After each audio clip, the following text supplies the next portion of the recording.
नहमदुहु व नुसल्ली व नुसल्लिमु अला रसूलिहिल करीम अम्मा बाद फ़ाऊज़ु बिल्लाहि मिनश शैतानिर रजीम बिस्मिल्लाहिर्रहमानिर रहीम अस्सलातु वस्सलामु अलैका या सय्यदी या रसूलल्लाह व अला आलिका व अस्हाबिका या हबीबल्लाह। अस्सलामु अलैकुम व रहमतुल्लाहि ताला व बरकातुहू। कैसे हैं अहबाब? उम्मीद करता हूँ आप सब ठीक होंगे, जहाँ रहें खुश रहें, आबाद रहें।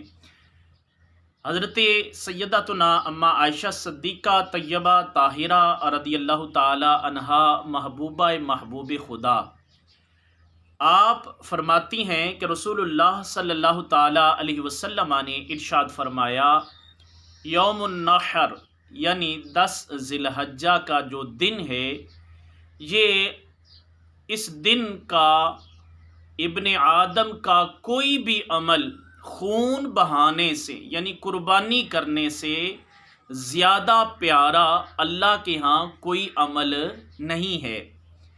मज़ीद फरमाती हैं कि रसूलुल्लाह सल्लल्लाहु ताला अलैहि वसल्लम ने इरशाद फरमाया कि कुर्बान किए जाने वाला जानवर क़यामत के दिन अपने बालों, अपने सींगों और अपने खुरों के साथ पेश होगा और फरमाया कि कुर्बानी के जानवर के खून जारी होने यानी उसका ज़मीन पर कतरे खून के बहने से पहले पहले अल्लाह के यहाँ वो कुर्बानी कबूल हो जाती है।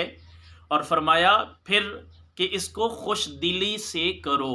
ये हदीस पाक जिसका मैंने मज़मून व ख़ुलासा बयान किया, ये हदीस पाक इमाम तिरमिज़ी ने भी बयान की, इमाम इब्ने माजा ने भी इस हदीस को बयान किया है। तो ये इब्ने माजा और तिरमिज़ी शरीफ की हदीस का कुछ खुलासा, कुछ मज़मून था, मफ़हूम था, जो मैंने आपके सामने कुर्बानी के हवाला से बयान किया।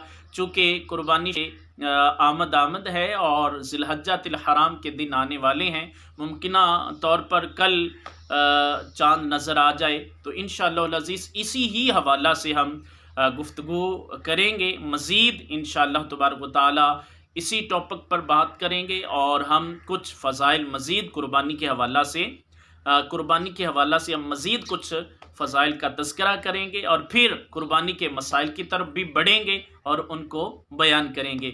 उम्मीद करता हूँ आपको आज की ये हदीस पाक बहुत अच्छी लगी होगी। तमाम नए आने वाले दोस्तों से गुजारिश है, इस चैनल को सब्सक्राइब फरमाएं, दूसरे लोगों तक ज़रूर शेयर कीजिए। अपना बहुत सारा ख्याल रखिए। मिलते हैं नेक्स्ट वीडियो के साथ।